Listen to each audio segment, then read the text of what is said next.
After I became disabled, my own kids stopped inviting me to family dinners. I still paid for the house for 12 years.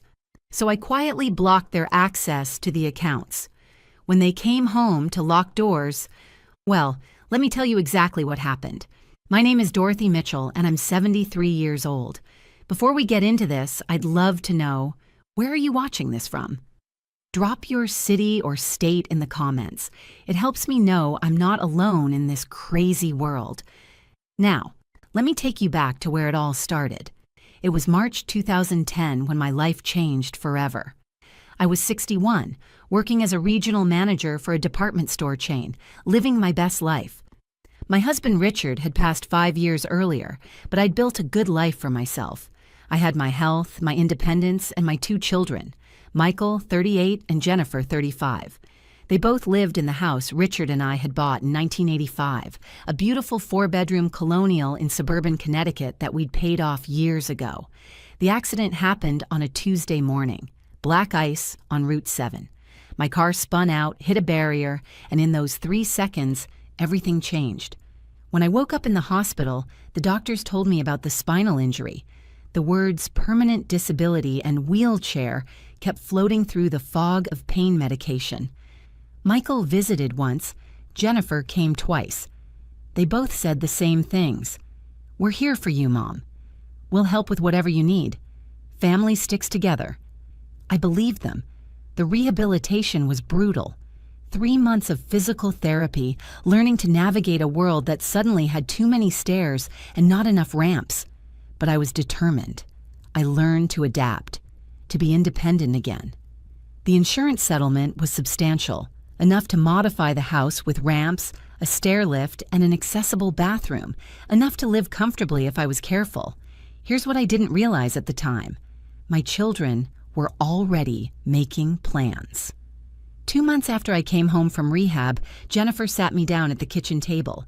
"Mom," she said, stirring her coffee without looking at me, "Greg and I have been thinking, with the kids getting bigger and your situation, maybe it would be better if you looked into one of those assisted living communities." I stared at her. "Assisted living?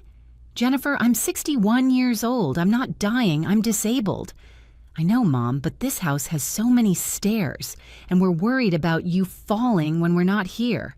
"You live here," I said slowly. "You're always here." She shifted uncomfortably. "Well, that's the thing. Greg got a promotion, and we're thinking about getting our own place. And Michael and Brenda are looking too. We can't stay here forever." Something cold settled in my stomach. "This is my house." "We know that, Mom, but you need to think practically. What if something happens? What if you fall and can't reach the phone?" I wanted to argue, to fight, but I was so tired. The pain medication made everything fuzzy, and I was still adjusting to this new reality. So I said what I thought they needed to hear. "Let me think about it." That conversation should have been my first warning sign, but I was too trusting, too naive. I actually believed my children had my best interests at heart. They didn't move out, not then. And foolishly, I felt relieved. Instead, something more insidious began. It started small, so small I almost didn't notice. Michael stopped coming to the kitchen when I rolled in. Jennifer would take phone calls in another room, lowering her voice when I approached. Their spouses, Greg and Brenda, barely acknowledged me anymore. Then came the Sunday dinners. For 20 years, Sunday dinner had been our family tradition. Even after Richard died, we kept it going. It was sacred. But now, in my own home, I started noticing the dining room door closed more often, hearing laughter and conversation that stopped when I opened it. The first time I wasn't invited, Jennifer claimed it was just a quick meal, nothing special. "We didn't want to bother you, Mom. You seem tired." I wasn't tired. I was right there in the living room. The second time, Michael said it was just him and Brenda grabbing takeout, but I'd seen them setting the table with the good china, my good china, and I'd smelled pot roast cooking for hours. By the 6th month, they stopped making excuses altogether. I'd wheel past the dining room and see my entire family, my children, their spouses, my 4 grandchildren, gathered around the table I'd set thousands of meals on, laughing, talking, living, without me. "Can I join you?" I asked once, my hand on the doorframe. Jennifer looked up, and for just a second, I saw something in her eyes I'd never seen before. Irritation, maybe even disgust. "Mom, we're kind of in the middle of something. Maybe later?" There was no later. There never was. I started eating dinner alone in my bedroom, listening to my family bond over meals in my house, at my table, with my dishes. The isolation was crushing. I'd survived losing Richard, survived the accident, survived learning to live in a wheelchair, but I wasn't sure I could survive being treated like a ghost in my own home. But I still paid for everything, every single thing. You see, Richard had been smart with money. Between his life insurance, our savings, and my disability settlement, I was comfortable, very comfortable. And when the kids said they needed time to get on their feet, after the accident, I agreed to cover the household expenses, property taxes, utilities, maintenance, groceries, everything. "Just until we figure things out, Mom," Michael had said. "You know how expensive it is these days." I knew. I knew because I was writing the checks, every month, like clockwork. 1 year became 2, 2 became 5, 5 became 12. 12 years of paying for a house where I was slowly being erased. 12 years of watching my children's families grow and thrive while treating me like I was already dead. 12 years of being excluded, ignored, and made to feel like a burden in the home I'd built. But I kept paying. I kept hoping things would change, that they'd remember I was their mother, that they'd remember I was still a person. I was wrong. The breaking point came on my 73rd birthday. I woke up that morning with a small flutter of hope in my chest. Birthdays had always been important in our family. Richard used to make a big deal out of them. Breakfast in bed, flowers, a special dinner. I wasn't expecting anything elaborate, but surely my children would acknowledge the day. I got dressed carefully, even put on the pearl necklace Richard had given me on our 30th anniversary. Made myself presentable. By noon, neither Michael nor Jennifer had come to see me. I could hear them both downstairs, their voices, their children's laughter. Life happening just beyond my reach. At 2 o'clock, I wheeled myself to the kitchen. Jennifer was there, loading the dishwasher.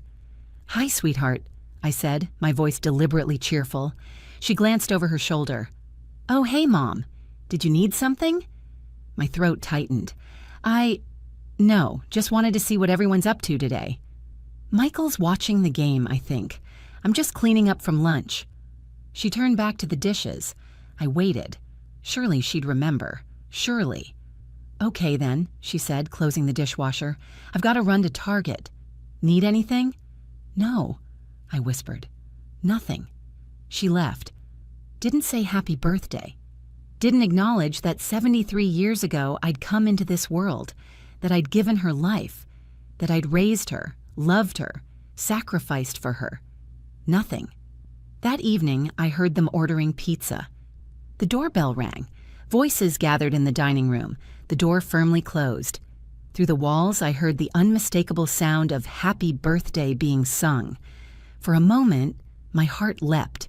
They remembered after all. But as I wheeled toward the dining room, I heard my grandson Tyler's voice clearly. "Make a wish, Emma." Emma, my granddaughter. Her birthday was in 2 weeks. They were celebrating early because it was convenient. They were all gathered after all. Why not? And my birthday. The actual birthday happening that very day? Not worth mentioning. I sat in the hallway outside that closed door, listening to my family celebrate, and something inside me finally broke. Not shattered. That would be too dramatic. It just quietly cracked and fell away, like old paint peeling off a wall. I wheeled back to my bedroom and opened my laptop. It took me 3 hours to go through everything, but when I was finished, I had a complete picture of my financial situation. Every account, every payment, every cent I'd spent on this household for the past 12 years. The numbers were staggering. Property taxes alone were $46,000 a year. Utilities averaged $1,800 a month. Groceries, maintenance, insurance, repairs. It all added up to over $73,000 annually. For 12 years, nearly $900,000. I'd spent almost $1 million supporting a family that couldn't remember my birthday. That locked me out of Sunday dinners. That treated me like an inconvenient piece of furniture. That night, lying in bed, listening to the house settle around me, I made a decision. If they wanted to treat me like I didn't exist, I'd show them what my absence really meant. I spent the next 3 weeks planning.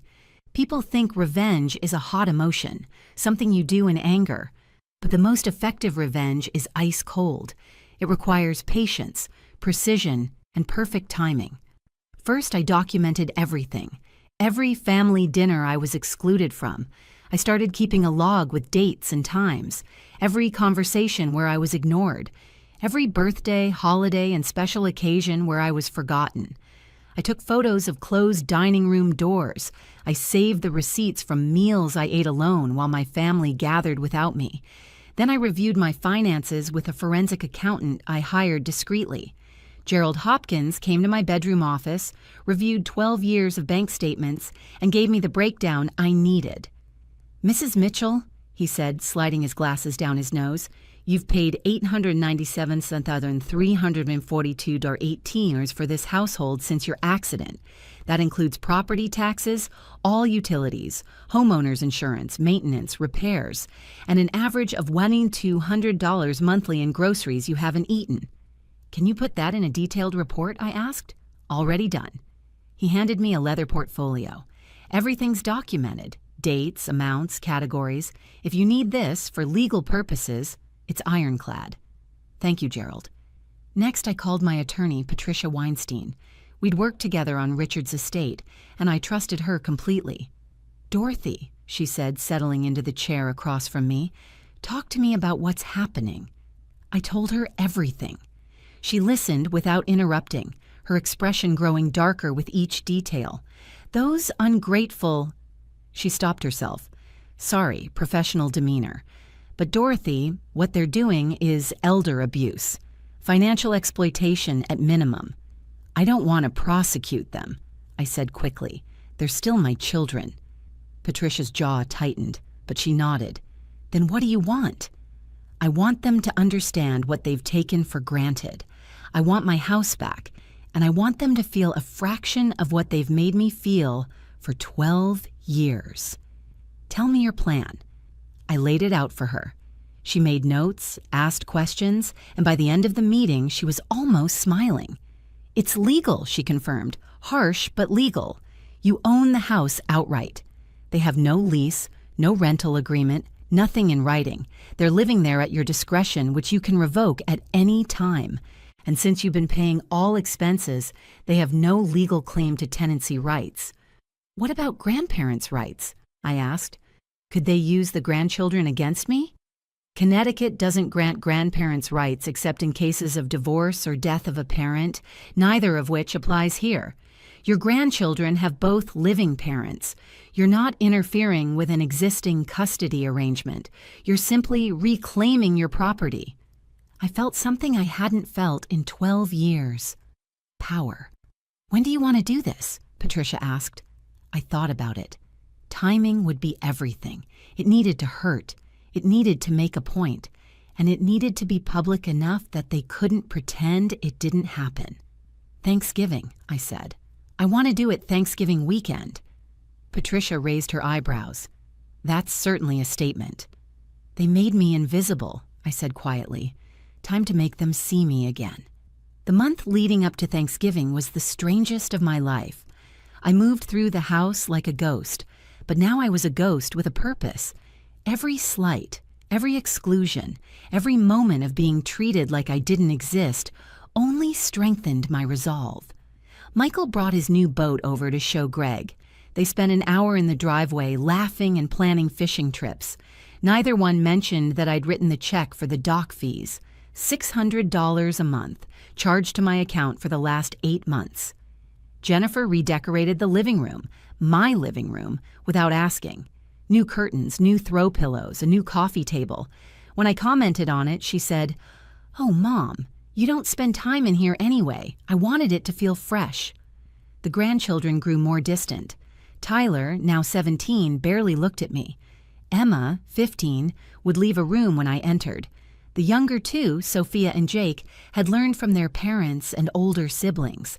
I was furniture, scenery, nothing important. The Sunday dinners continued. Every single week the dining room door closed. Every single week I ate alone. But I was counting down now. Each exclusion was another nail in the coffin they were building for themselves. I started making my arrangements quietly. Patricia handled the legal paperwork, formal eviction notices prepared and ready. I contacted a locksmith and explained exactly what I needed and when. I moved my important documents and valuables to a safe deposit box. I set up automatic payments from a separate account for a small apartment I rented across town, a ground floor unit perfect for my wheelchair. Most importantly, I called my bank. Every account that my children had access to, joint checking, the household account, everything, I began the process of removing their authorization. It would take effect the Monday after Thanksgiving. I also documented one final thing. I asked them to join me for Thanksgiving dinner. Jennifer looked uncomfortable. "Mom, we usually do Thanksgiving in the dining room, with everyone." "I know," I said. "I'm asking if I can be included this year." She glanced at Michael, who was standing in the doorway. He shifted his weight, not meeting my eyes. "The thing is, Mom, we have a whole tradition now. The kids expect things a certain way. Having the table in a different configuration might be—" "I'm not asking you to change anything," I interrupted. "I'm asking if your mother can eat Thanksgiving dinner with her family, in her own house." The silence was deafening. "We'll think about it," Michael finally said. They never got back to me.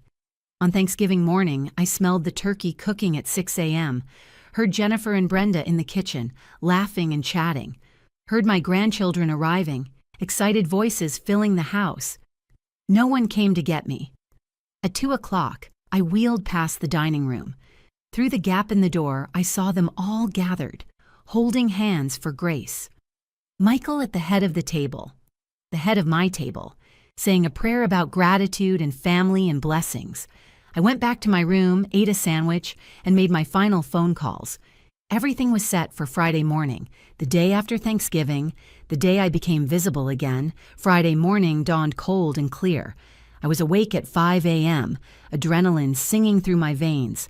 At 6:30, I called the locksmith. "Mrs. Mitchell, we're on our way. Should be there by 8.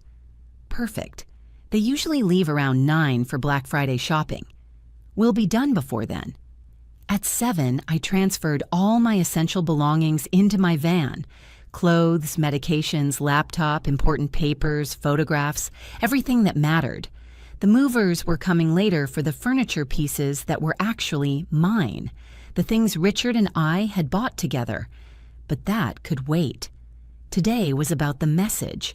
At 7:45, I heard the familiar chaos of my family preparing to leave.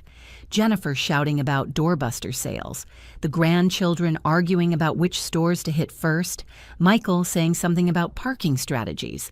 I stayed in my room, door closed, listening to them move through the house like they owned it, because they thought they did. At 8:15, my phone buzzed. The locksmith. "We're here." "Come to the side door," I texted back. "I'll let you in." 20 minutes later, the last of them left. I watched from my window as 4 cars pulled out of the driveway, my driveway. Michael's SUV, Jennifer's minivan, Greg's truck, Brenda's sedan. All of them bought with money they'd saved by not paying rent or utilities or property taxes for 12 years. I met the locksmith crew at the front door. Every exterior door, I confirmed. Front, back, side, garage. And I want the security system code changed. "You got it, Mrs. Mitchell." While they worked, I went through the house methodically. In Michael's room, I found the file where they kept the household account checkbook, my household account. In Jennifer's desk, I found a folder labeled Mom's Expenses, with a detailed breakdown of how much they'd saved over the years. They'd actually been tracking it, celebrating it. The locksmith finished at 10:30. "All set. Here are your new keys, 6 copies like you requested." "Thank you." I paid him in cash, added a generous tip. You've been very professional. Ma'am, if you don't mind me saying, I've been doing this for 20 years. I've changed locks for divorces, evictions, all kinds of situations. But I've never seen someone as calm as you. I smiled. I've had 12 years to prepare for this moment. After he left, I went to each door and tested the new locks. Solid. Secure. Then I changed the security system code from Richard's birthday, which everyone knew, to the date of my accident. The date everything changed. Finally, I logged into my bank account and executed the changes I'd prepared. One by one, I removed Michael and Jennifer's access from every account. Joint checking. Closed. Household account. Their names deleted. Credit cards I'd added them to for emergencies. Canceled. I watched the confirmations pop up on my screen, each one a small victory. The house was silent around me. Truly mine for the first time in 12 years. I made myself a cup of tea, wheeled to the front window, and waited. They'd be home soon, and they were in for quite a surprise. They came back at 2:30. I heard the cars first, pulling into the driveway with that familiar casual confidence. Doors slamming, shopping bags rustling, Tyler complaining about the crowds, Emma laughing at something on her phone. Michael reached the front door first. I heard his key slide into the lock. Turn. Stop. He tried again. I could picture his face, confused, but not yet concerned. That's weird, he called out. My key's not working. Let me try mine, Jennifer's voice. Another key, another failed attempt. Maybe the lock's frozen, Greg suggested. It's 45 degrees out, Brenda said. Locks don't freeze at 45 degrees. They tried the side door, the back door. I heard them rattling the garage door, testing windows, their voices getting louder, more frantic. Michael called my phone. I let it ring. He called again and again. Finally, I answered. Yes? Mom, we're locked out. Something's wrong with the locks. Nothing's wrong with the locks, Michael. They work perfectly fine. You just don't have keys that fit them anymore. Silence. Then, what? I changed the locks. This is my house. I'm revoking your permission to live here. Mom, what are you talking about? Is this some kind of joke? Do I sound like I'm joking? My voice was steady, calm. Come around to the front porch. All of you. I'll meet you at the door, but I won't be opening it. I hung up. 3 minutes later, they were all gathered on my front porch. 8 people loaded with shopping bags, staring at my door like it had betrayed them. I wheeled up to the window beside the door where they could see me clearly. Mom, open this door right now, Michael demanded. This is insane. No. What do you mean, no? Jennifer's voice cracked. Mom, we live here. You've been living here, I corrected, at my discretion, which I'm withdrawing. You can't do this. Greg stepped forward. We have rights. This is our home. Actually, you don't. No rights at all. I checked with my attorney very carefully. You have no lease, no rental agreement, nothing in writing. You've been living in my house, rent-free, for 12 years, and now you're not. If you've been following this story and feeling what I felt all these years, do me a favor. Hit that subscribe button, because what happens next is something you won't want to miss. Brenda started crying. Dorothy, please, think about the children. Where are we supposed to go? That's an excellent question. I've been wondering the same thing for 12 years while you excluded me from Sunday dinners in my own dining room, while you celebrated Thanksgiving without me yesterday, while you forgot my birthday, while you treated me like I was already dead. That's not fair, Jennifer shouted. We've been taking care of this house. With my money! My voice cut through hers like ice. With money I've been paying for 12 years. $897 and $342.18 to be exact. The number hung in the air like a bomb. I watched their faces change as they did the math. Michael's jaw went slack. Jennifer turned pale. That's not possible, Michael stammered. It's not only possible, it's documented. I held up the leather portfolio Gerald had prepared. Every payment, every bill, every expense. 12 years of financial records showing that I've paid for literally everything, while you all lived here and treated me like I was invisible. We didn't treat you, Jennifer started. Don't. My voice was sharp. Don't you dare lie to me right now. I have a log, dates, times, photos, 87 Sunday dinners I was excluded from, 23 holidays, 12 birthdays you forgot. Do you want to see it? Because my attorney has copies of everything. Your attorney? Greg's face flushed red. You're threatening us with lawyers? Over hurt feelings? Over elder abuse, I said flatly. Financial exploitation. That's what Patricia called it. She wanted to prosecute. I said no, because despite everything, you're still my children, but I am done being used. Tyler spoke up, his voice uncertain. Grandma, where are we supposed to go? My heart squeezed. The grandchildren. They were innocent in this, but I'd learned the hard way that sometimes collateral damage is unavoidable. Tyler, I'm sorry, truly, but that's a question for your parents. The parents who have saved hundreds of thousands of dollars by not paying rent, utilities, or property taxes for over a decade. I imagine they can afford to find somewhere to live. We can't afford, first and last, month's rent plus security deposits for 2 families. Michael exploded. Not on short notice like this. Then you'll figure it out. Like I had to figure out how to live with a disability while you all carried on without me. Like I had to figure out how to eat dinner alone while listening to my family laugh in the next room. This is revenge, Jennifer said coldly. Pure revenge.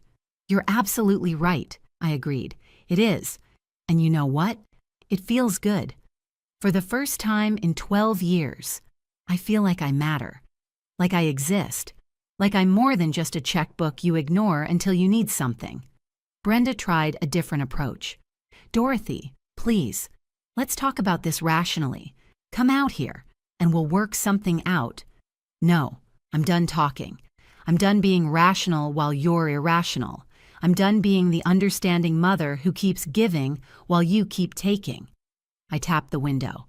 You have until Monday morning to remove your personal belongings. After that, anything left in the house will be disposed of. Monday? Michael's voice pitched high. That's 2 days. You've had 12 years. I think 2 days is generous. What about our mail? Our official documents? Forward your mail. You should have done that 12 years ago anyway, since this was never your permanent address. As for documents, you have until Monday to get them. I can't believe you're doing this, Jennifer said, tears streaming down her face. We're your children. Then act like it, I said quietly. You made me feel like I died in that accident. You mourned me while I was still alive. Mom, please. Michael pressed his palm against the window. Don't do this. We can fix this. We can make things right. No, Michael, you can't. Do you know what you'd have to do to make this right? You'd have to give me back 12 years. You'd have to undo every Sunday dinner where you locked me out, every birthday you forgot, every time you looked through me like I wasn't there. My voice cracked slightly, the first emotion I'd allowed to show. You can't give me back the time you stole, the dignity you took, the mother you erased. We made mistakes, Jennifer said desperately, but this is extreme. This is cruel. Cruel? I felt something hot flash through me. Let me tell you what's cruel. Cruel is listening to your grandchildren laugh in the next room and knowing they've been taught not to include you. Cruel is paying for a house where you're treated like you're already in the grave. Cruel is watching your own children discuss your life like you're not sitting right there. We never meant, Brenda began. You never thought, I interrupted. That's the problem. You never thought about me at all. I was just, what? Convenient? A free house, free utilities, free everything while you built your lives and pushed me further and further to the margins? I took a breath, steadying myself. I also closed the joint bank account this morning. Changed the household account to my name only. Canceled the credit cards I'd added you to. As of Monday, all automatic payments stop. If you have bills set to auto pay from those accounts, I suggest you update them this weekend. Michael's face went from pale to red. You're cutting us off completely? I'm stopping my financial support of people who don't support me. There's a difference. What about the grandchildren?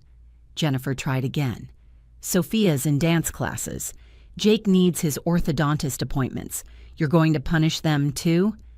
The manipulation was so transparent it was almost insulting. I'm not punishing anyone. I'm simply no longer paying for things that aren't my responsibility. Those children have 2 parents each, 4 working adults. Between you should be able to cover dance classes and braces. We have other expenses, Greg shouted. Car payments, student loans, credit cards. Not my problem, I said simply. Those are your debts, your choices, your responsibility. Tyler looked at me through the window, and I saw something in his eyes I hadn't seen in years. He was really seeing me. Not through me, not past me, but actually seeing me. Grandma, he said quietly, were we really that bad to you? The question nearly broke me. Yes, Tyler, you were. All of you. And the worst part is that you didn't even notice. Emma started crying. Sophia was already sobbing. Jake looked confused, his 8-year-old brain trying to process what was happening. You have until 5 p.m. on Monday, I said firmly. Patricia will be here at